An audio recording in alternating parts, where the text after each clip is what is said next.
नमस्कार दोस्तों, decode exam में आप सभी का स्वागत है।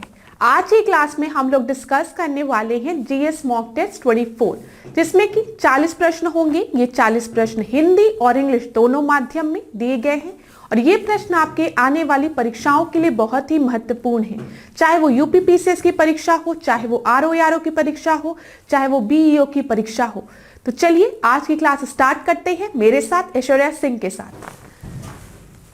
आज की क्लास को स्टार्ट करने से पहले मैं थोड़ी सी इंफॉर्मेशन आपको दे दूं फाउंडेशन कोर्स की, जिसमें कि आपके एंटायर आरओ के सिलेबस को कवर किया गया है थ्रू वीडियो लेक्चर्स। यहाँ पर आपको नोट्स प्रोवाइड की जाएगी पीडीएफ के फॉर्मेट में, साथ ही साथ आपको टेस्ट सीरीज भी प्रोवाइड की जाएगी।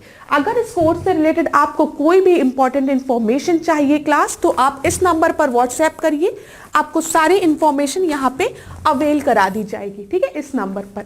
तो चलिए आज की क्लास का हम अपना पहला प्रश्न देखते हैं। पहले प्रश्न को ध्यान से पढ़िए, थोड़ा बड़ा प्रश्न है। अगर आप चाहें तो वीडियो को पॉज करके प्रश्न को पढ़ लीजिए।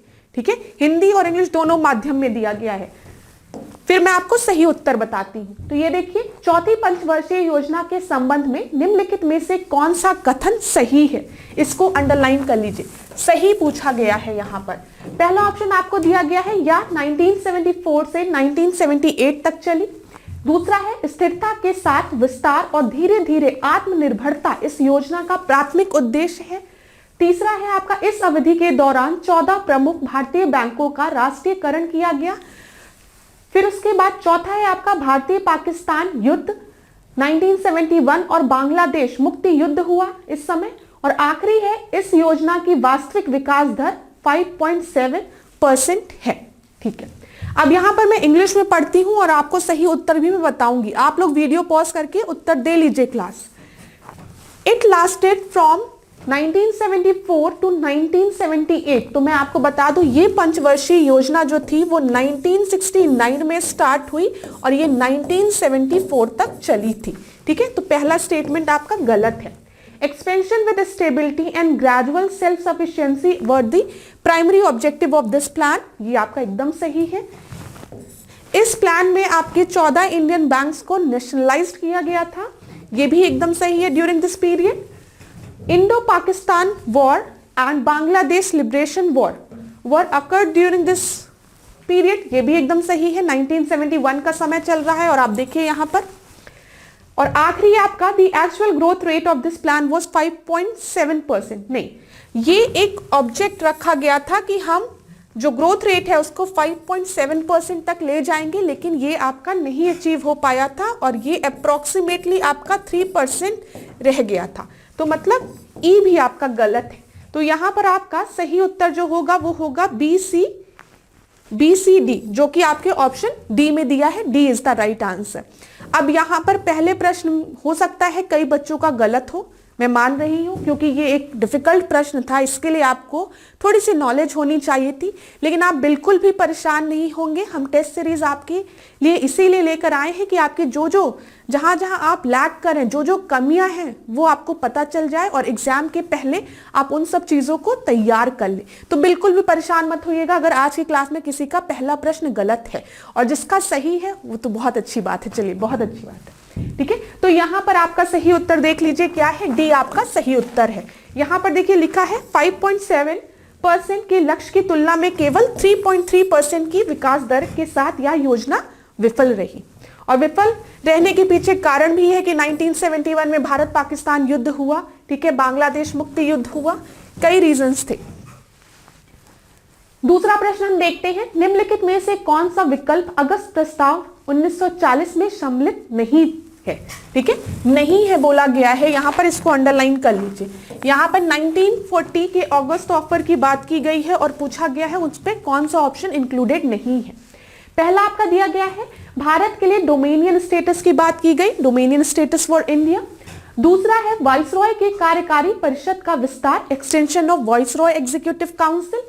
थर्ड है आपका युद्ध उपरांत भारतीय संविधान का क्रियान्वयन, implementation of Indian constitution after the war. और आखिरी है सभी सम्मिलित थे। तो मैं बता दूं, जो अगस्त ऑफर आया था उसमें ये तीनों सम्मिलित थे, तो D is the right answer, all were included. अच्छा क्लास, आपको पता होगा 1935 का गवर्नमेंट ऑफ इंडिया एक्ट आया था। ठीक है। फिर उसके बाद 1937 में इलेक्शन कंडक्ट कराए गए थे, ठीक है। फिर 1939 में जो मेजर पार्टी थी कांग्रेस, उस समय जो आपकी मेन पार्टी थी भारत में कांग्रेस, वो रिजाइन कर देती है। और अक्सर प्रश्न पूछा जाता है कि कांग्रेस क्यों रिजाइन कर देती है 1939 में। कांग्रेस इसलिए रिजाइन कर देती है क्योंकि दूसरा विश्व युद्ध छिड़ गया रहता है और भारत में जो उस समय का वॉइसरॉय था लॉर्ड लिलिंथगो, ये भी एक इंपॉर्टेंट प्रश्न है, याद रखिएगा। लॉर्ड लिलिंथगो, उसने कांग्रेस पार्टी से बिना डिस्कशन किए भारत को युद्ध में उतार दिया। मतलब उसने कहा भारत भी युद्ध लड़ेगा, किसके साइड से? उन लोगों के साइड से। तो कांग्रेस ने कहा ऐसा कैसे, हम आज एक बहुत बड़ी पॉलिटिकल पार्टी हैं भारत में और आपने एक बार भी हमसे डिस्कस करना नहीं सही समझा। इसी के चलते कांग्रेस रिजाइन कर देती है। और यहां पर बाद में आता है ऑगस्ट ऑफर 1940 में। क्यों ऑगस्ट ऑफर आता है? कहीं ना कहीं जो भारतीय थे उनको एक लॉलीपॉप दिखाया जा रहा था कि मान जाओ, युद्ध में उतर जाओ, ठीक है, हम आपके लिए ऑफर लेके आए हैं, हम आपकी डिमांड पूरी करेंगे। लेकिन अगस्त ऑफर में डोमिनियन स्टेटस की बात की गई थी, ध्यान दीजिएगा, डोमिनियन स्टेटस की बात की गई थी। और मैंने आपको बताया है इंडियन नेशनल कांग्रेस के 1929 के लाहौर सेशन में ही जवाहरलाल नेहरू ने कह दिया था कि अब हमें डोमिनियन स्टेटस नहीं चाहिए, अब हम पूर्ण स्वराज की मांग करते रहे हैं। समझ में आ रहा है? हमें अब पूर्ण स्वराज चाहिए, डोमिनियन स्टेटस वाला समय गया, अब हमें फुल इंडिपेंडेंस चाहिए। और अगस्त ऑफर में ये क्या दे रहे हैं? डोमिनियन स्टेटस दे रहे हैं। अगस्त ऑफर के बाद आपका क्रिप्स मिशन आता है, ठीक है, क्रिप्स ऑफर आता है, उसमें भी कहीं ना कहीं ये डोमिनियन स्टेटस की ही बात करते हैं। याद रखिएगा ये सब चीजें, ये अभी भारत को कहीं पर भी ये नहीं कह रहे हैं कि हम आपको पूर्ण स्वराज देंगे। तो इसी वजह से कांग्रेस इसको एक्सेप्ट नहीं करेगा, ये चीज याद रखिएगा। डी आपका सही उत्तर है। तो देखिए डी सही उत्तर है। यहां पर मैं आपको एक बात बताना चाहूंगी, एक स्टेटमेंट, हो सकता है पेपर में आपसे पूछ ले कि किसको जवाहरलाल नेहरू ने कहा था, किसके संदर्भ में जवाहरलाल नेहरू ने कहा था दरवाजे पे जंग लगी कील, दिख रहा है आपको? तो ये याद रखिएगा कि अगस्त प्रस्ताव को ना ही कांग्रेस ने एक्सेप्ट किया था, ना ही मुस्लिम लीग ने एक्सेप्ट किया था। कांग्रेस ने क्यों नहीं एक्सेप्ट किया था? लाहौर सेशन वाली चीज याद रखिएगा, रावी नदी के तट पर 1929 में झंडा लहराकर बोला गया अब हमारी डिमांड पूर्ण स्वराज की है, हमें डोमिनियन स्टेटस नहीं चाहिए। तो इसको जवाहरलाल नेहरू ने क्या कहा? या दरवाजे पे लगी हुई एक ऐसी कीली है जिसमें जंग लगा हुआ है, ठीक है। और मुस्लिम लीग की डिमांड क्या थी? मुस्लिम लीग ने कहा कि अब तो हमको क्या चाहिए, हमको पाकिस्तान चाहिए ना। मुस्लिम लीग ने कहा कि वाह, भारत विभाजन से कम और कुछ नहीं चाहते, अब उनको भारत का विभाजन ही चाहिए, उनको पाकिस्तान ही चाहिए। तो इतनी चीजें क्लियर हो गई होगी। ऐसे ही पूछता है एक प्रश्न कि post dated cheque, post dated cheque किसके लिए यूज किया गया था? तो ये आप याद रखिएगा, क्रिप्स मिशन के लिए, ठीक है। बच्चों बिल्कुल भी, मतलब क्लास, कभी कभी मैं बच्चों बोल देती हूँ तो आप लोग वो हो जाते हैं, बच्चों, स्टूडेंट, क्लास, आपको जो भी अच्छा लगे आप अपना समझ लीजिए। तो पहले अगस्त ऑफर आया था, फिर क्रिप्स मिशन आया था, याद रखिएगा। और क्रिप्स मिशन के लिए ये यूज किया गया था पोस्ट डेटेड चेक, ठीक है। इतनी चीजें क्लियर हो गई। क्यों पोस्ट डेटेड चेक? क्योंकि यहां पर भी कहीं ना कहीं हम डोमिनियन स्टेटस, हम नहीं, जो ब्रिटिशर्स थे वो डोमिनियन स्टेटस की ही बात कर रहे थे। इतनी चीजें क्लियर हो गई होगी। चलिए तीसरा प्रश्न देखते हैं। नीरज कुमार गुप्ता समिति संबंधित है, Neeraj Kumar Gupta committee is related to, पहला आपका दिया गया है कैपिटल गुड सेक्टर, फिर दूसरा दिया गया है बैंकिंग क्षेत्र में सुधार, फिर कैशलेस लेन देन, कैशलेस ट्रांजैक्शन, और आखिरी आपको दिया गया अप्रत्यक्ष कराधान, ठीक है, मतलब इनडायरेक्ट टैक्सेशन। अब क्लास याद रखिएगा, मैंने आपको इसकी पहले वाली क्लास में भी बताया था कि कमिटी से रिलेटेड प्रश्न पूछे जाते हैं। प्रीवियस ईयर के क्वेश्चन अगर आपने सॉल्व किए होंगे तो इकोनॉमिक्स में आपके पूछा जाता है कमिटी रिलेटेड प्रश्न। तो यहां पर याद रखिएगा नीरज कुमार गुप्ता कमिटी जो है वो आपका कैशलेस ट्रांजैक्शन से रिलेटेड कमिटी थी, ठीक है। तो सी इज द राइट आंसर। हम देख लेते हैं व्याख्या में भी। चलिए चौथे प्रश्न को देखते हैं। यहां पे सूची 1 दी गई है, वहां सूची 2 दी गई है, आपको मैच करना है। आराम से पढ़ लीजिए पहले आप लोग, 2 मिनट का टाइम लेके। तो यहां पर हम देखते हैं सबसे पहले आपको कौन सी दी गई है, इंजेति श्रीनिवास समिति, ठीक है। ये आपके किस चीज से रिलेटेड है? ये आपकी कॉर्पोरेट सोशल रिस्पॉन्सिबिलिटी से रिलेटेड है, जिसको कि हम CSR कहते हैं, CSR। तो ए का आपका सेकंड हो गया, तो सेकंड कहां पर दिया गया है, ये दिया गया है। हिंदी में भी मैं मैच कर दे रही हूँ, इंग्लिश में भी मैच कर दे रही हूँ। अगर किसी भी बच्चे को ये लग रहा है कि मैम आंसर बहुत जल्दी दे रही है तो आप वीडियो को पॉज कर लीजिए।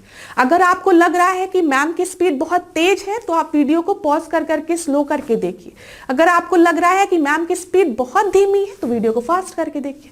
मैम की स्पीड तो आप पे डिपेंड करती है ना चीजों को। अगर कोई कॉन्सेप्ट नहीं समझ में आता है तब वो आप मुझे बताइए।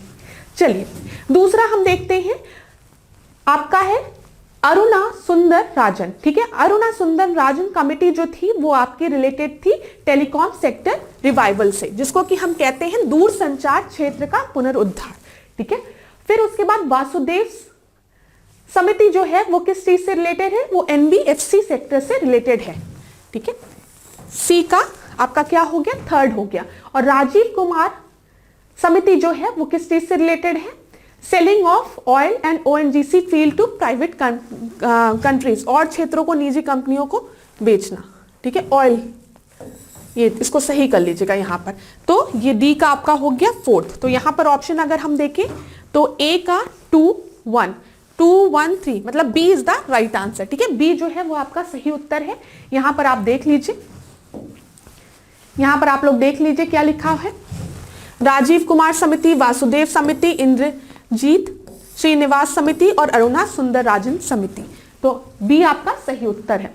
अगला प्रश्न हम देखते हैं, पांचवा प्रश्न, निम्नलिखित में से कौन गलत है। ठीक है, गलत पूछा गया है। भवानी सागर बांध तमिलनाडु में है, दूसरा है मैथल बांध छत्तीसगढ़, कोयना बांध महाराष्ट्र, तुंगभद्रा बांध आपका कर्नाटका। तो डैम से रिलेटेड भी प्रश्न पूछते हैं, हाइड्रो इलेक्ट्रिक प्रोजेक्ट से रिलेटेड प्रश्न पूछते हैं। ठीक है, ये सब याद रखिएगा पेपर में। तो यहां पर भवानी सागर डैम जो है वो तमिलनाडु में है, एकदम सही है। ठीक है, कोयना डैम आपका महाराष्ट्र में है। ठीक है, तुंगभद्रा डैम आपका कर्नाटका में है, एकदम सही है। लेकिन मैथल डैम जो है वो छत्तीसगढ़ में ना होकर कहां पर है, झारखंड में है। तो गलत पूछा था, तो आपका उत्तर क्या हो जाएगा, B. B is the right answer. ध्यान दीजिएगा, बी जो है वो आपका राइट आंसर है। छठवां प्रश्न देखते हैं, निम्नलिखित में से कौन सा गलत है, इनकरेक्ट है क्लास, ध्यान से देखिएगा। बेफिन द्वीप जो है, बेफिन द्वीप जो है वो कनाडा में है। ठीक है, सुलावेसी द्वीप जो है वो इंडोनेशिया में है। ठीक है, लजोन द्वीप जो है वो आपका फिलीपींस में है, और विक्टोरिया द्वीप जो है वो यूके दिया गया है। तो मैं आपको बता दूं, विक्टोरिया आइलैंड जो है वो यूके में नहीं, वो कहां है, कनाडा में है। ठीक है, तो यहां पर इसको आप क्या लिखेंगे, कनाडा।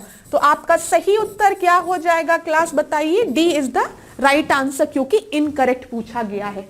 एक एक प्रश्न बहुत ही इंपॉर्टेंट है। अगर किसी भी बच्चे ने पास्ट ईयर्स के पेपर्स देखे होंगे या फिर उन्होंने पास्ट में पेपर्स दिए होंगे तो उनको समझ में आ रहा होगा कितने महत्वपूर्ण प्रश्न हैं ये। जलप्रपात की बात करते हैं, यहां पर हम वाटरफॉल की बात करते हैं। क्या बोला है, सुमेलित करने को, जलप्रपात, और इधर देश दिए गए हैं। ठीक है, तो इसका उत्तर हम देखते हैं क्या है आपका। तो जब हम सदरलैंड की बात करते हैं तो सदरलैंड आपका कहां पर है, न्यूजीलैंड में है। ठीक है, ए का थर्ड। आप वीडियो पॉज करके आंसर दीजिए, मैं आपको सही उत्तर बता रही हूं। ए का थर्ड, ए का थर्ड तो यहीं पे दिया है, आप सीधे कर सकते हो अगर आपको पता है तो।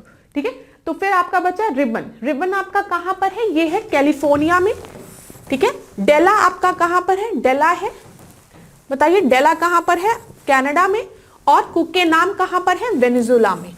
तो आपका ए जो है वो सही उत्तर हो गया। यहां पर आपको व्याख्या में दिया गया है, इसको आप देख सकते हैं। सदरलैंड कहां पर है, न्यूजीलैंड में है। रिबन जलप्रपात कहां पर है, कैलिफोर्निया में है। डेला कहां पर है, कनाडा में है। और कुके नाम कहां पर है, वेनेजुएला में है।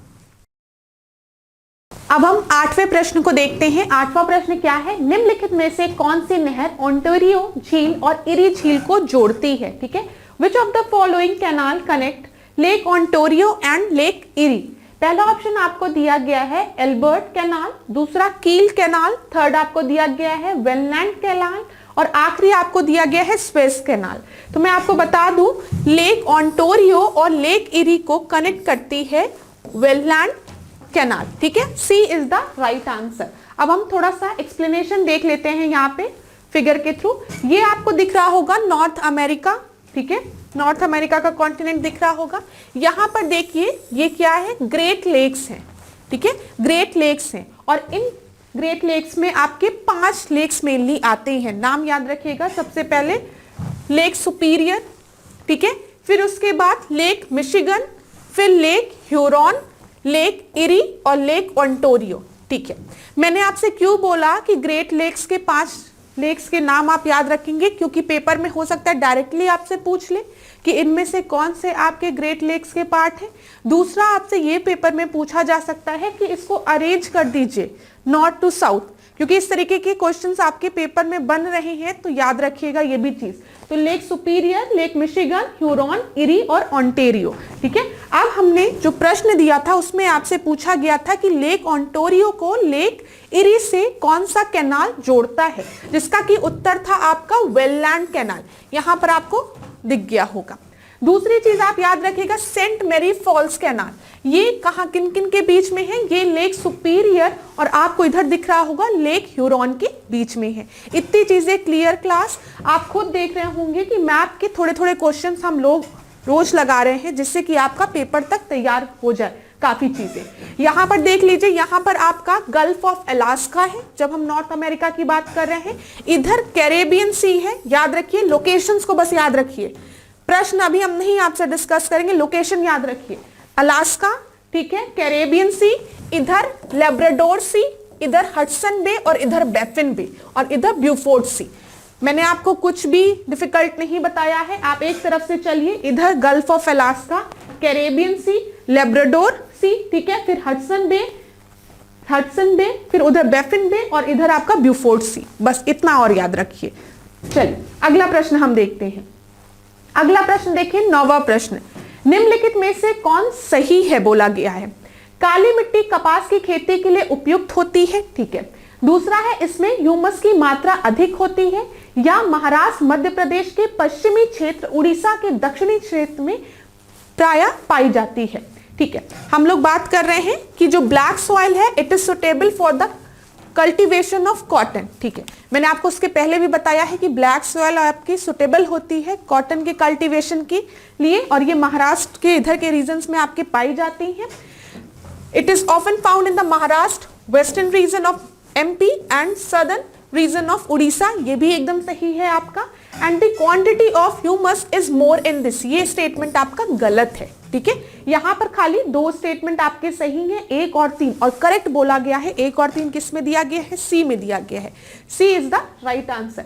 याद रखिएगा क्लास, जब भी हम बात करते हैं आपके ब्लैक सॉइल की, तो इसमें नाइट्रोजन, फास्फोरस और जैविक पदार्थ, जिसको कि ह्यूमस कहते हैं, की कमी पाई जाती है, ठीक है। याद रखिएगा, नाइट्रोजन, फास्फोरस और जैविक पदार्थों की इसमें कमी पाई जाती है, और ये मेनली आपके महाराष्ट्रियन रीजन में पाए जाते हैं, जहां पे आपका डेक्कन ट्रैप है, ये भी चीज याद रखिएगा। अब इसको इस फिगर के थ्रू एक बार हम देख लेते हैं। मेजर सॉइल, मैंने आपको बताया है कि जो गंगा बेसिन है, इधर जो गंगा बेसिन है आपकी इस साइड, इस रीजन में, इधर आपके कौन से सॉइल मिलते हैं, एलुवियल सॉइल मिलते हैं, ठीक है। फिर इसके बाद आपको ये रीजन दिख रहा होगा, यहाँ पर देखिए महाराष्ट्र और इधर एमपी और इधर देखिए थोड़ा सा उड़ीसा, ये कौन सा सॉइल है आपका, अभी मैंने आपको थोड़ी देर पहले बताया, black soil, which is suitable for the cultivation of cotton. चीजों को धीमे धीमे आराम से समझते हुए चलिए। फिर इसके बाद देखिए रेड और येलो सॉइल, इधर आपका ये हो गया, और इधर ही आपके इस रीजन में देखिए ये जो ग्रे पोर्शन है, ये आपके लेटराइट सॉइल को इंडिकेट कर रहे हैं। इतनी चीजें क्लियर हो गई, बस मैं ज्यादा नहीं बताऊंगी, थोड़ा थोड़ा हर चीज को बताऊंगी, पॉइंट्स को ध्यान में रखिएगा और इसको आप ध्यान में रखिए। चलिए अगला हम चलते हैं, 10वें प्रश्न को देखते हैं। निम्नलिखित में से कौन सही है बोला गया है, करेक्ट बोला गया है। पहला दिया गया है, कृष्णा नदी प्रायद्वीपीय भारत की दूसरी सबसे बड़ी नदी है। आप यहाँ पे 2 टर्म्स देखिए, प्रायद्वीपीय भारत की बात की गई है, पेनिनसुलर इंडिया की बात की गई है, और वहां पे बोला गया है Krishna river is the second largest river in peninsular India. दूसरा आपको दिया गया है, इसकी द्रोणी महाराष्ट्र, कर्नाटक एवं आंध्र प्रदेश में विस्तृत है। जो इसकी बेसिन है, इट इज स्प्रेड, ठीक है, इन महाराष्ट्र, कर्नाटका एंड आंध्र प्रदेश। इतना समझ में आया। थर्ड, अलमाटी बांध इसी नदी पर निर्मित है, और आखिरी आपको दिया गया दूधगंगा, पूर्णा और मंजिरा इसकी प्रमुख सहायक नदियां हैं। चलिए बहुत अच्छी बात है। अब हम इसको देखते हैं। करेक्ट बोला गया है। तो yes, Krishna river is the second largest river in the peninsular India. अब आपका एक काम है छोटा सा, जो मैं आपको होमवर्क दे रही हूं। होमवर्क क्या, कमेंट बॉक्स में बताइए कि पेनिनसुलर इंडिया की लार्जेस्ट रिवर कौन सी है। ठीक है, लार्जेस्ट आप मुझे बताइए। इसका जो बेसिन है वो महाराष्ट्र, कर्नाटक और आंध्र प्रदेश में स्प्रेड है, एकदम सही है। ठीक है, अलमाटी डैम जो है वो इस पर बिल्ड है, ये भी एकदम सही है, कोई दिक्कत नहीं है। दूध गंगा, पूर्णा और Manjira are its major tributaries, ये गलत है। ठीक है, ये गलत है। और आप मुझे बताइए कि इसका चौथे वाले पॉइंट का ये किसकी आपकी ट्रिब्यूटरीज हैं, इसका भी उत्तर आप कमेंट बॉक्स में मुझे बताएंगे। अगर बच्चों ने इस प्रश्न को ध्यान से सुना होगा तो आपको एक चीज समझ में आ रहा होगा कि मैम किसी एक ही रिवर के बारे में बार बार हिंट दे रही हैं। तो थोड़ा सा दिमाग लगाइएगा, सर्च करिएगा और मुझे कमेंट बॉक्स में आंसर जरूर दीजिएगा। ये आपके पेपर के प्रिपरेशन के लिए बहुत ही जरूरी चीज है क्लास, आपकी भी मेहनत। तो मुझे बताइएगा ये तीन जो हैं वो किसकी ट्रिब्यूटरीज हैं, पहली चीज। और दूसरा, अगर Krishna river second largest river है पेनिनसुलर इंडिया की, तो फर्स्ट लार्जेस्ट कौन सी है, मतलब फर्स्ट कौन सी है। ठीक है, तो यहां पर आपका सही उत्तर हो जाएगा 1, 2, 3, बी का, B is the right answer. हम राइट आंसर देख लेते हैं बी। ठीक है, अब देखिए क्लास, यहाँ पे कुछ और इंपॉर्टेंट फैक्ट्स जो कि कृष्णा रिवर से रिलेटेड आपको पता होने चाहिए। पहला, इसका ओरिजिन कहाँ से होता है। इसका ओरिजिन आपका महाराष्ट्र के पश्चिमी घाट में महाबलेश्वर से ये रिवर आपकी निकलती है। ठीक है, और इसका विस्तार आपका कहाँ कहाँ है, महाराष्ट्र, कर्नाटका, तेलंगाना एवं आंध्र प्रदेश में। दूसरी चीज आपको क्लियर हो गई। अब इसकी प्रमुख ट्रिब्यूटरीज हम देखते हैं। कोयना, तुंगभद्रा, भीमा, मुंशी, डिंडी, घाट प्रभा, माल प्रभा, पंचगंगा एवं दूध गंगा। ठीक है, यहां पे देख लीजिए आप, ये क्या है, ये आपकी कृष्णा रिवर है, दिख रहा है। यहाँ पे तुंगभद्रा दिख रहा है आपको। ठीक है, यहाँ पे भीमा दिख रहा है आपको, यहाँ पे कोयना दिख रहा है आपको। तो ये सब किसकी ट्रिब्यूटरीज है, कृष्णा रिवर की। अब यहाँ पर देखिए, ये श्रीशैलम दिख रहा है आपको, नागा अर्जुन सागर दिख रहा है आपको। याद रखिएगा क्लास, ये बहुत ही इंपॉर्टेंट चीज है। यहाँ पे भद्रा दिख रहा है। इतनी चीजें क्लियर हुई, फिगर को ध्यान से देखिए और चीजों को समझिए। और जो इंपॉर्टेंट चीज है वो आपको याद रखना है कि इस नदी पर श्रीशैलम, नागा अर्जुन और अलमाटी बांध है। तो यहां से भी प्रश्न पूछा जाता है। तो इस रिवर से रिलेटेड आपको सारे इंपॉर्टेंट पॉइंट पता चल गए। ये कहां से निकलती है, पहली चीज आप याद रखेंगे महाबलेश्वर से। ये कहां जाकर गिरती है, बंगाल की खाड़ी में जाकर गिरती है, दूसरा इंपॉर्टेंट पॉइंट। तीसरा इंपॉर्टेंट पॉइंट, इसकी जो मेजर ट्रिब्यूटरीज है जो कि मैंने आपको यहां पे दिखाया, आप याद रखेंगे तुंगभद्रा, कोयना। ठीक है, फिर उसके बाद भीमा, याद रखेंगे मुंशी। थर्ड इंपॉर्टेंट पॉइंट आप याद रखेंगे कि इस पे कौन कौन से आपके बांध हैं, जिसको कि मैंने आपको बताया इस नदी पर श्रीशैलम, यहाँ पे देखिए श्रीशैलम बांध दिखा आपको। ठीक है, फिर उसके बाद नागा अर्जुन सागर ये दिखा आपको, एवं अलमाटी बांध, तीनों को आप याद रखेंगे। और अलमाटी बांध आपका कहां पर है, कर्नाटका में है। ये भी एक इंपॉर्टेंट पॉइंट आप याद रखिएगा। आप सोच रहे होंगे कि मैम इंफॉर्मेशन बढ़ाती जा रही, लेकिन जो भी इंपॉर्टेंट पॉइंट याद आता है ना मैं आपको बता देती हूँ। ये भी पूछ लेता है, याद रखिएगा अलमाटी बांध जो है वो कहां पर आपका स्थित है, कर्नाटका में। और श्रीशैलम और नागा अर्जुन आपके आंध्र प्रदेश में। इतनी चीजें क्लियर हो गई। हम अगले प्रश्न को देखते हैं। अब अगला प्रश्न देखिए, निम्नलिखित में से कौन गलत है। गलत बोला गया है इनकरेक्ट, इसको जरूर देख लिया करिए इनकरेक्ट, क्योंकि मैं भी गलती कर देती हूँ, इनकरेक्ट कर देती हूँ। सबसे पहले आपको रामगंगा दिया गया है, इसकी सहायक नदी कोह नदी, झेलम, स्पीति, सिंधु, शिगार, दामोदर, कोनार। तो यहां पे इनकरेक्ट बोला गया है। तो मैं आपको बता दूं, जो स्पीति है वो आपके झेलम की ट्रिब्यूटरी नहीं है। ठीक है, तो ये किसकी ट्रिब्यूटरी है, ये आपकी सतलज की ट्रिब्यूटरी है।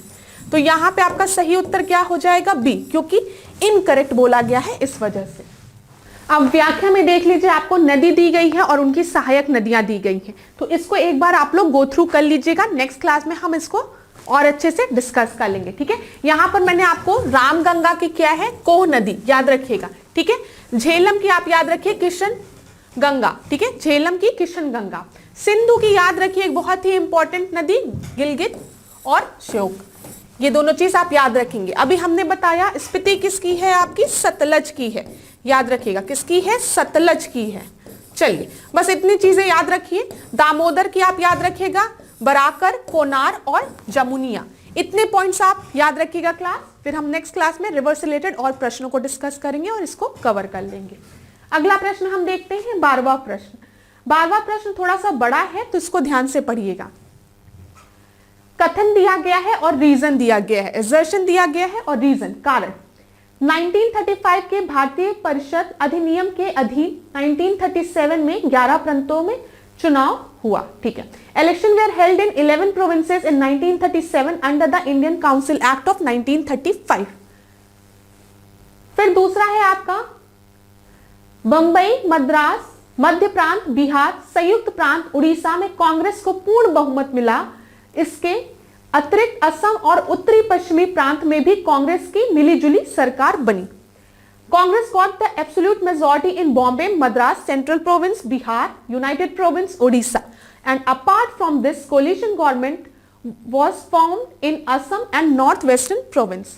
तो यहां पर आपका क्या बोला गया है, एजर्शन एंड रीजन। तो मैं आपको बता दूं, ये जो दोनों स्टेटमेंट यहाँ पे दी गई है वो आपका बिल्कुल सही है, इसमें कोई भी दिक्कत नहीं है, लेकिन एजर्शन का रीजन ये नहीं होगा। ठीक है, ये नहीं होगा। तो यहाँ पर both the statements are true but reason is not a correct explanation of assertion. यहाँ पे आंसर क्या हो जाएगा, बी हो जाएगा। अभी मैंने थोड़ी देर पहले आपको बताया था कि भारत सरकार अधिनियम, हमने अभी डिस्कस किया है आज ही के क्लास में कि भारत सरकार अधिनियम आपका 1935 में आया। ठीक है, फिर उसके बाद गवर्नमेंट ऑफ इंडिया एक्ट 1935, उसके बाद 1937 में आपका इलेक्शन होता है और 1939 आते आते कांग्रेस रिजाइन कर देती है। ये चीज याद रखिएगा। जो 1937 का जो आपका प्रांतीय इलेक्शन होता है, जो आपका प्रांतीय विधान मंडलों में जो चुनाव होता है, उसमें कांग्रेस कहां कहां बहुमत से आती है, ये भी प्रश्न पूछता है। तो कहां कहां बहुमत से कांग्रेस अपनी सरकार बनाती है, याद रखिएगा। पहला मद्रास, ठीक है, 8, दूसरा बिहार, तीसरा मध्य प्रांत, चौथा संयुक्त प्रांत और पांचवा आपका उड़ीसा। यहां पर कांग्रेस पूर्ण बहुमत से आती है। ठीक है, बंबई, असम तथा उत्तरी पश्चिमी प्रांत में ये सबसे बड़े दल के रूप में आती है। यहां पे ये कोलिशन गवर्नमेंट अपना बनाती है। ये चीज याद रखिएगा क्लास यहां पर। ठीक है, और कहां कहां ये अपना सरकार नहीं बना पाती है, बंगाल, पंजाब तथा सिंध में। केवल बंगाल, पंजाब और सिंध में ही कांग्रेस सबसे बड़ा दल नहीं बन सकी। इतनी चीजें आप याद रखिएगा। ठीक है, मैंने आपको सारे पॉइंट्स बता दिए। अगला हम देखते हैं। अगला देखिए, निम्नलिखित कथनों पर में से कौन सा सही है। ठीक है, हम फिर देख रहे हैं यहां पर सही पूछा गया है, करेक्ट पूछा गया है। पहला स्टेटमेंट आपका दिया गया है, वर्ष 1939 के कांग्रेस के त्रिपुरी अधिवेशन में सुभाष चंद्र बोस कांग्रेस के पहली बार अध्यक्ष निर्वाचित हुए। दूसरा स्टेटमेंट है, इस अधिवेशन में वे गांधी जी द्वारा समर्थित पट्टाभी सीतारमैया को पराजित कर अध्यक्ष बने थे। ठीक है, तो Subhash Chandra Bose was elected the president of Congress for the first time in 1939 Tripuri session of Congress. और दूसरा है, in this session he became the president by defeating Pattabhi Sitaramayya supported by Gandhi ji. तो मैं आपको बता दूं, सुभाष चंद्र बोस पहली बार आपके त्रिपुरी सेशन में नहीं प्रेसिडेंट बने थे, वो हरिपुरी सेशन में बने थे। ठीक है, तो पहला स्टेटमेंट आपका गलत हो गया। ठीक है, त्रिपुरी सेशन में सुभाष चंद्र बोस ने पट्टाभी सीतारमैया को हरा दिया था, ये आपका एकदम सही है। लेकिन गांधी जी से थोड़ा मतभेद के कारण और भी चीजों के कारण वो रिजाइन दे देते हैं और आगे चल के वो फॉरवर्ड ब्लॉक का गठन करते हैं। ये चीज याद रखिएगा। तो यहां पर आपका सही स्टेटमेंट जो है वो केवल 2 है। 2 इज द राइट स्टेटमेंट। यहां पर आप देख लीजिए, 1 मिनट, ऑप्शन बी हो गया। ठीक है, केवल 2, ऑप्शन बी, ये चीज याद रखिएगा। अब यहां पर देखिए 1938 के जो हरिपुरा सेशन था, वहां पर जो सुभाष चंद्र बोस हैं वो पहली बार अध्यक्ष के रूप में आए थे। ठीक है, उसके बाद 1939 के त्रिपुरी सेशन में भी उन्होंने पार्टिसिपेट किया था, लेकिन गांधी जी ने किसी और को समर्थन दिया था, जिनका की नाम क्या था, पट्टाभी सीतारमैया था। और सुभाष चंद्र बोस ने इन्हें क्या कर दिया था, पराजित कर दिया था त्रिपुरी सेशन के लिए। लेकिन इसी के बाद सुभाष चंद्र बोस ने इंडियन नेशनल कांग्रेस से रिजाइन ले लिया और आगे चल के सुभाष चंद्र बोस ने किसका गठन किया, फॉरवर्ड ब्लॉक का गठन किया। ये चीज आप याद रखेंगे। क्यों रिजाइन दे दिया था सुभाष चंद्र बोस ने, क्योंकि महात्मा गांधी के साथ कुछ मतभेदों के कारण। बस इतनी चीजें बहुत है।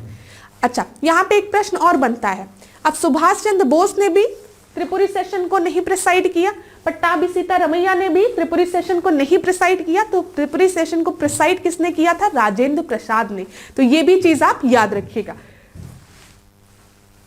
ठीक है, राजेंद्र प्रसाद का भी नाम याद रखिएगा।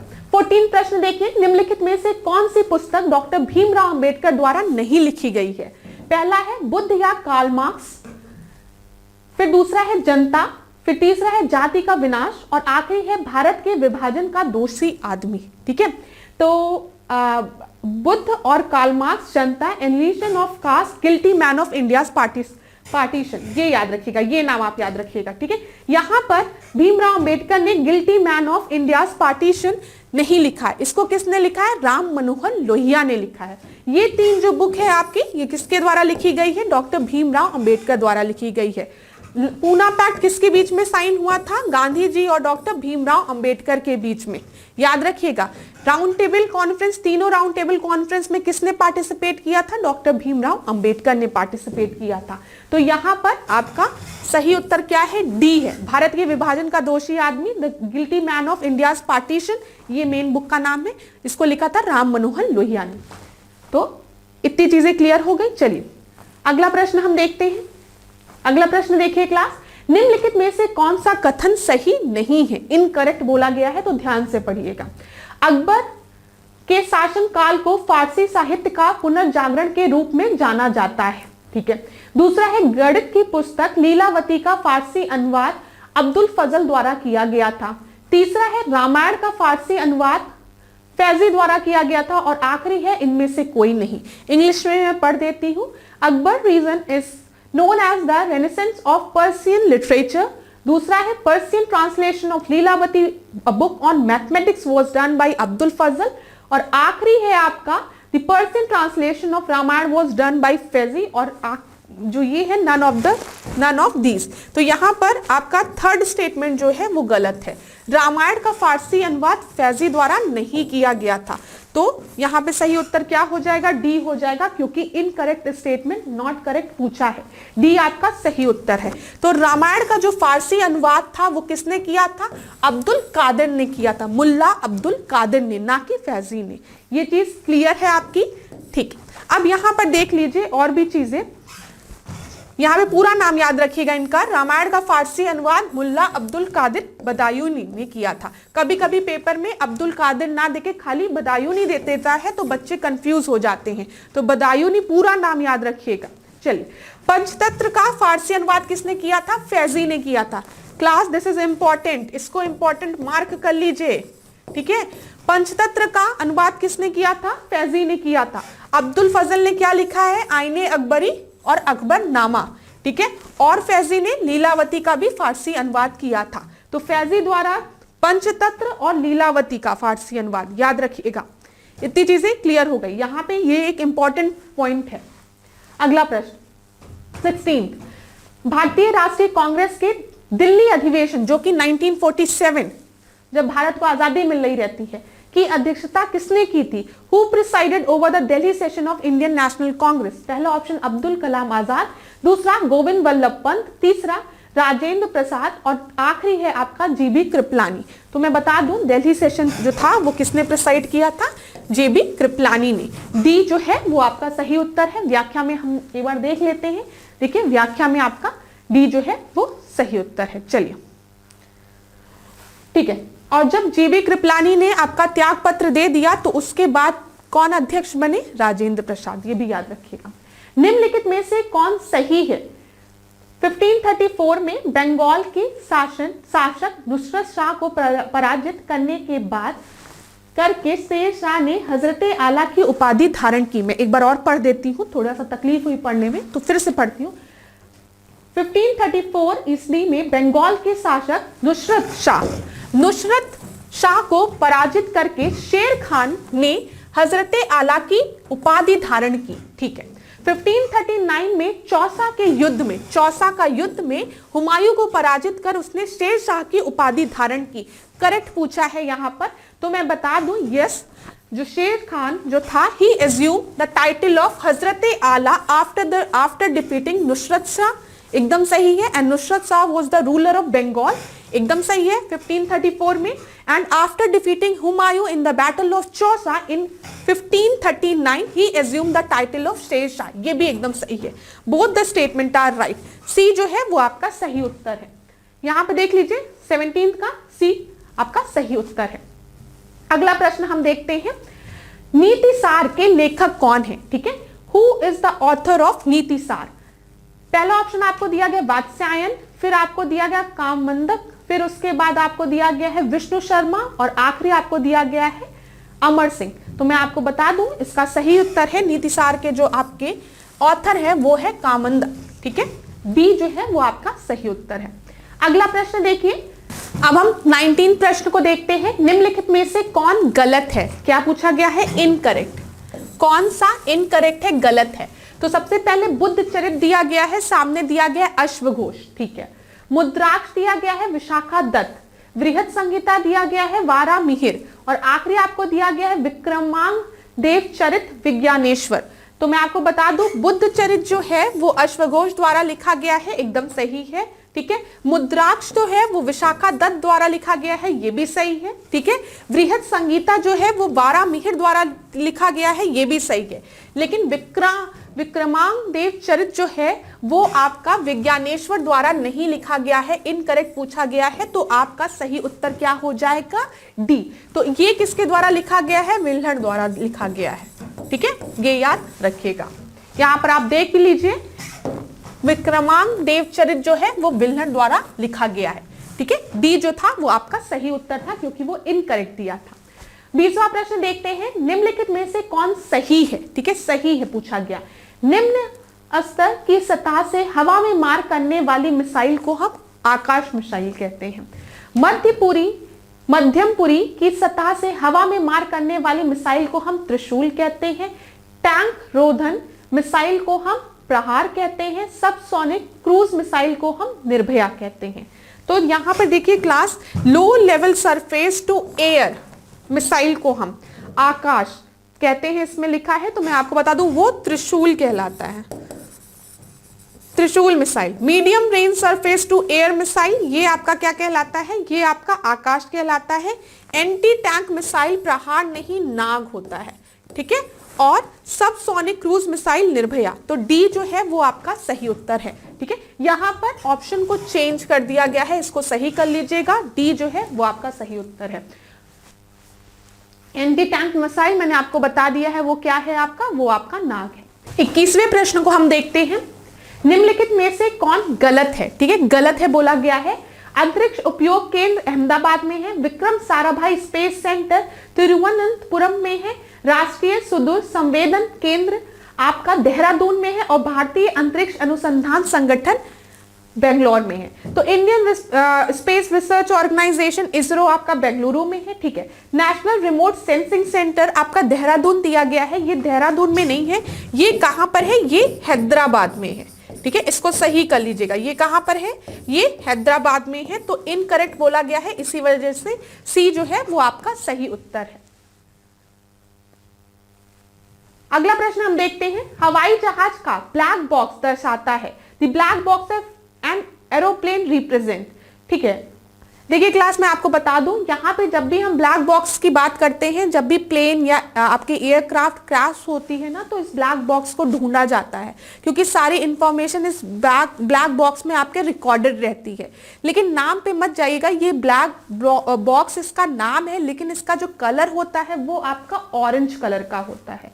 ठीक है, तो यहाँ पे जो सही उत्तर है वो डी है। कभी भी जब प्लेन क्रैश होती है ना, तो सबसे पहले इसी को ढूंढा जाता है कि ब्लैक बॉक्स कहाँ जाके गिरा है, ताकि सारी इंफॉर्मेशन निकाली जाए, प्लेन क्रैश होने के पीछे का रीजन क्या है वो फाइंड आउट किया जाए। लेकिन इसका नाम ब्लैक बॉक्स है, इसका कलर जो होता है वो ऑरेंज कलर का होता है। डी जो है वो आपका सही उत्तर है। 23वां प्रश्न देखिए, निम्नलिखित में से कौन सा कथन सही है? ठीक है, सही बोला गया है। ठीक है, अमलगम एक अन्य धातु के साथ पारा का मिश्रण धातु है, ठीक है। An amalgam is a substance form by reaction of mercury with another metal. जब मरकरी को हम रिएक्ट करवाते हैं दूसरे मेटल के साथ, देन इट फॉर्म्स एमलगम। फिर सभी धातु पारा के साथ एमलगम बना सकती है। All metals can form amalgam with mercury. ये गलत है थोड़ा सा ना, ये गलत है। ऑल मेटल्स नहीं, हाँ जनरली ज्यादातर मेटल्स जो होती हैं it forms amalgam with mercury, लेकिन सारी नहीं। तो केवल एक सही है, तो ए इज द राइट आंसर। 23वें का ए, ठीक है। 23rd का ए। 24 देखते हैं, निम्नलिखित में से कौन मैग्नीशियम का अयस्क नहीं है, ठीक है। अयस्क नहीं है। Which of the following is not an ore of magnesium. पहला आपको दिया गया डोलोमाइट, फिर मेलासाइट, फिर इप्सम सॉल्ट, फिर आपका दिया गया कार्नेलाइट। तो मैग्नीशियम का ओर आपका मेलासाइट नहीं है। बी जो है वो आपका सही उत्तर है। मैग्नीशियम का नहीं है तो ये किसका है, ये आपका कॉपर का ओर है, ठीक है, कॉपर का, याद रखिएगा। लास्ट क्लास में भी हमने ऐसे ओर से रिलेटेड एक प्रश्न को डिस्कस किया था और मैंने आपसे कहा था कि इसका स्क्रीनशॉट ले लीजिए, परीक्षा में प्रश्न पूछता है। आज फिर यहाँ पर देखिए प्रमुख धातु और उनके ओर्स के बारे में यहाँ पे लिखा है, अयस्क के बारे में लिखा है, तो इसका आप स्क्रीनशॉट ले लीजिए। सिनेमार किसका होता है, याद रखिएगा पारा का होता है, एक इंपॉर्टेंट प्रश्न है, पूछा जाता है, ठीक है। गैलेना किसका होता है, शीशे का होता है। बॉक्साइड जो है वो एल्यूमिनियम का होता है, ठीक है। यूरेनियम का आप याद रखिएगा पिंच ब्लेड, ठीक है। ये कुछ और पॉइंट्स आप याद रखेंगे। और मेलाकाइट मैंने आपको बताया वो किसका अयस्क है आपका, वो आपका कॉपर का है। 25वां प्रश्न देखिए, निम्नलिखित में से कौन सा कथन सही है, ठीक है। वर्मी कल्चर केचुओं की प्रबंधन और खेती की प्रक्रिया है। Vermi culture is the process of managing and cultivating earthworm, एकदम सही है। केचुआ जैविक कचरों को पोषक तत्वों से भरपूर मिट्टी में बदलने में मदद कर सकता है। Earthworm can help turning organic waste into nutrient rich soil, एकदम सही है, ठीक है। आपको पता है कि केचुए से जो सॉइल की फर्टिलिटी होती है वो बढ़ती है और ये ऑर्गेनिक वेस्ट को आपके न्यूट्रिएंट रिच सॉइल में कन्वर्ट कर देते हैं। तो यहाँ पर जो कि आपके पेड़ों की के लिए अच्छी होती है, खेती के लिए अच्छी होती है। तो यहाँ पे दोनों स्टेटमेंट आपका बिल्कुल सही है, सी जो है वो आपका राइट आंसर है। 26वां प्रश्न देखिए, मानव समाजों और संस्कृतियों की उत्पत्ति और विकास का अध्ययन, the study of origin and development of human society and culture, उसको हम क्या कहते हैं, नीव विज्ञान, ठीक है, आचार विज्ञान, प्रजाति केंद्रितता और जातीयता, ठीक है। यहाँ पर याद रखिए हम इसको कहते हैं एंथ्रोपोलॉजी। एंथ्रोपोलॉजी मेंस का सब्जेक्ट भी होता है और बच्चों को पता होगा। इसमें मेनली हम स्टडी करते हैं origin and the development of human society and culture, ठीक है। Origin and the development of human society and culture हम किस में स्टडी करते हैं, एंथ्रोपोलॉजी में, जिसको कि नृ विज्ञान कहते हैं। ए जो है वो आपका सही उत्तर है। 27वां प्रश्न देखिए, निम्नलिखित में से कौन सा कथन सही है। वीडियो को पॉज कर लीजिए अगर आपको बड़ा प्रश्न लगता है तो, हिंदी इंग्लिश दोनों में पढ़िएगा। आर्कियोपेक्टेरिक्स का सबसे शुरुआती और सबसे आदिम, इसे सबसे शुरुआती और सबसे आदिम पक्षी के रूप में जाना जाता है। आर्कियोपेक्टेरसिस को पक्षियों और सरीसृपों के बीच की कड़ी माना जाता है। इन्हें जुरासिक काल यानी 150 से 148 मिलियन वर्ष पहले देखा गया था। तो यहाँ पर मैं आपको बता दूं, इस तरीके का प्रश्न पूछता नहीं है लेकिन दिया गया है, तो एक बार हम डिस्कस कर लेते हैं। यहाँ पे जो तीनों स्टेटमेंट आपकी दी गई है वो एकदम सही है, 1, 2 एंड 3। देखिए क्लास, हर तरीके के प्रश्न के लिए आप तैयार रहिए। पेपर में आपको भी सरप्राइज मिलता है, कभी कभी ऐसे प्रश्न पूछ लेते हैं जो कि कोई भी प्रिडिक्ट नहीं किया रहता है, ठीक है। तो कभी ऐसे प्रश्न आए तो परेशान मत होइएगा, आप थोड़ा सा आप दिमाग लगाइएगा, वो भी हल हो जाएंगे। तो 1, 2, 3 आपका सही उत्तर है। डी जो है वो आपका सही उत्तर है। इसको देख लीजिए आप, कुछ इस तरीके का होता है ये, ठीक है। मैंने कहा फिगर के थ्रू आपको दिखाऊंगी तो आपको ज्यादा क्लियर होगा। बस अगला प्रश्न हम देखते हैं, निम्नलिखित में से कौन सा गलत है, ठीक है। ये तो बहुत साइंस में ऐसे प्रश्न पूछे ही जाते हैं आपके। हाइड्रोजन टेट्राक्लोराइड जो है वो की मरहम पट्टी के लिए, ठीक है, यूज होता है, ड्रेसिंग ऑफ वॉन्ड्स। दूसरा है भविष्य का धातु, किसे हम कहते हैं, टाइटेनियम को कहते हैं। तीसरा है आपका फिनाइल जो है वो जर्मिसाइड है, कीटाणुनाशी है। और आखिरी है आपका एस्पर्टम जो है वो दर्दनाशक ड्रग है। तो ये बहुत ही पेट क्वेश्चन होते हैं, ऐसे प्रश्न बनते हैं। तो मैं बता दूं, जो हाइड्रोजन टेट्राक्लोराइड है वो मरहम पट्टी के लिए यूज होता है, ड्रेसिंग ऑफ वॉन्ड्स के लिए यूज होता है, एकदम सही। मेटल ऑफ फ्यूचर किसको कहते हैं? टाइटेनियम को कहते हैं, एकदम सही। फिनाइल जो है वो एक जर्मिसाइड है, आप देखते हैं फिनाइल का यूज करते हैं। लेकिन एस्पार्टम जो है वो आपका एनाल्जेसिक ड्रग नहीं है, दर्दनाशक ड्रग नहीं है, ये आपका क्या है? ये आपका एक स्वीटनर है, ठीक है, स्वीटनर मतलब जो मीठा, स्वीटनर है ये, याद रखिएगा। तो डी आपका सही हो गया। देखिए कृत्रिम स्वीटनर, आर्टिफिशियल स्वीटनर है ये। अब हम अगला प्रश्न देखते हैं, 29 प्रश्न। 29 प्रश्न को ध्यान से पढ़िएगा। मैं हिंट दूंगी आपको, इसमें एक छोटी सी मिस्टेक बस की गई है, ठीक है, और मुझे पता है इस छोटी सी मिस्टेक के कारण कई बच्चे इसको गलत कर देंगे, तो मैं फिर हिंट दे रही हूं, इसको ध्यान से पढ़िएगा, ठीक है। निम्नलिखित में से कौन सा कथन गलत है? दल बदल विरोधी कानून 1986 में संसद द्वारा पारित किया गया और 2002 में इसे लागू किया गया था। भारतीय संविधान की 10वीं अनुसूची को दल बदल विरोधी कानून के रूप में 52nd वे संशोधन 1986 द्वारा जोड़ा गया। तो अब ध्यान से पढ़िए।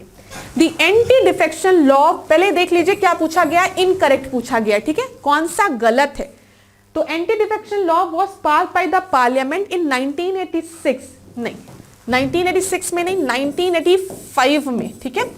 The 10th schedule to the Indian Constitution was added by 52nd Constitutional Amendment 1986 नहीं 1986 नहीं 1985 as an anti-defection law। कितनी चीजें क्लियर हो गई? तो यहां पर जो आपका सही उत्तर है वो आपका क्या होगा? 1 और 2 होगा। क्यों 1 और 2 होगा? क्योंकि इनकरेक्ट पूछा गया था यहां से, ठीक है। तो सी आपका सही उत्तर हो जाएगा। देख लीजिए 1985 ईयर याद रखिएगा। 30th क्वेश्चन देखते हैं हम। निम्नलिखित में से कौन सा कथन गलत है? गलत पूछा गया है। प्रथम राजभाषा आयोग का गठन 1955 में श्री राजन दुबे की अध्यक्षता में किया गया था। फिर दूसरा है संविधान का भाग 16वां अनुच्छेद 243 से 351 में राजभाषा से संबंधित है, ठीक है।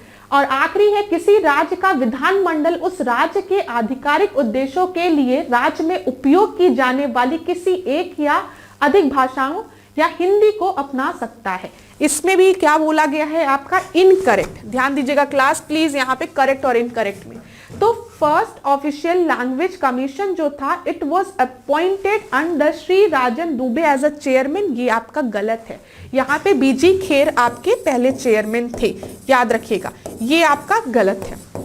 दूसरा, part 16 of the constitution deal with the official language in article 343 to 341, ये भी आपका गलत है। ये पार्ट 16 नहीं है, ये पार्ट 17 है आपका, ठीक है।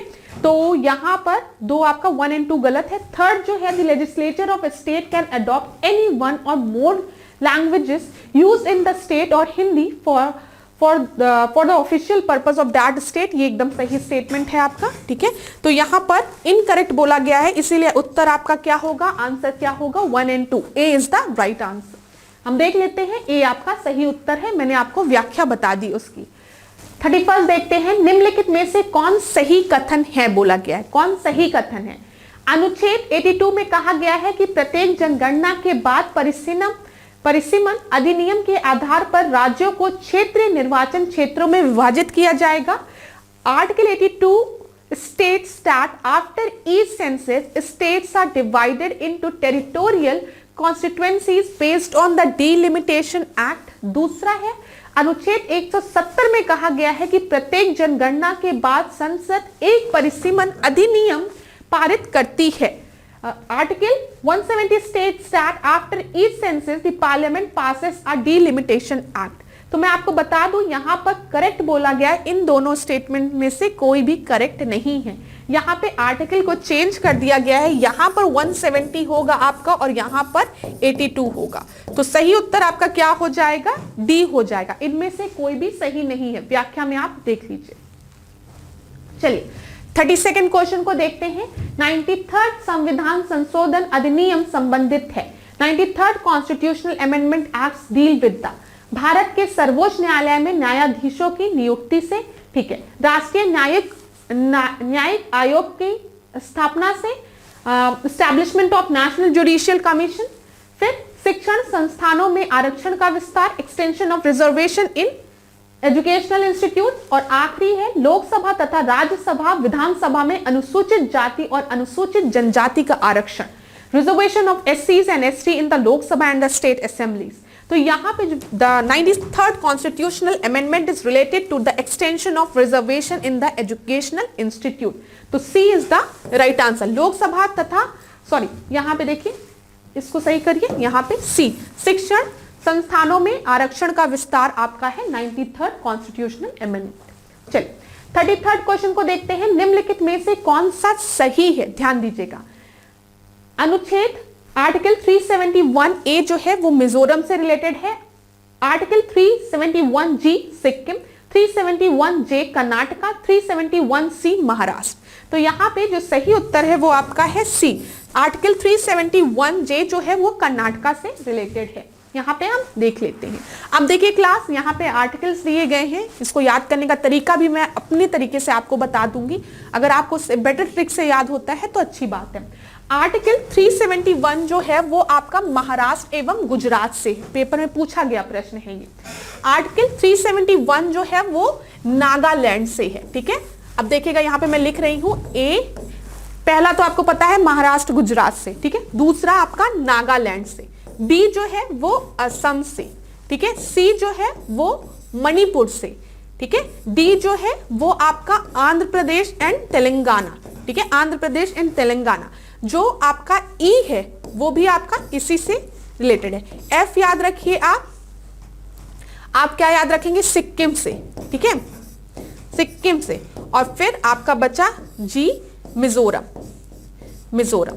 इतना मैं बताऊंगी आपको ट्रिक। और फिर इधर आप याद रखेंगे एच जो है अरुणाचल प्रदेश, आई जो है गोवा और जे जो है वो कर्नाटका।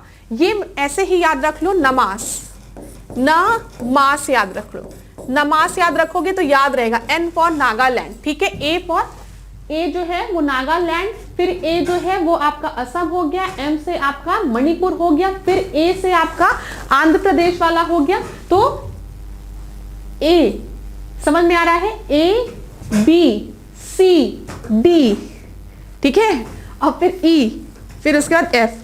तो ऐसे याद कर लो, अगर याद होता है। अगर समझ में आया तो ठीक है, अगर नहीं समझ में आया तो सॉरी, मैंने इतना समय आपका बर्बाद कर दिया, उसके लिए माफी चाहती हूँ।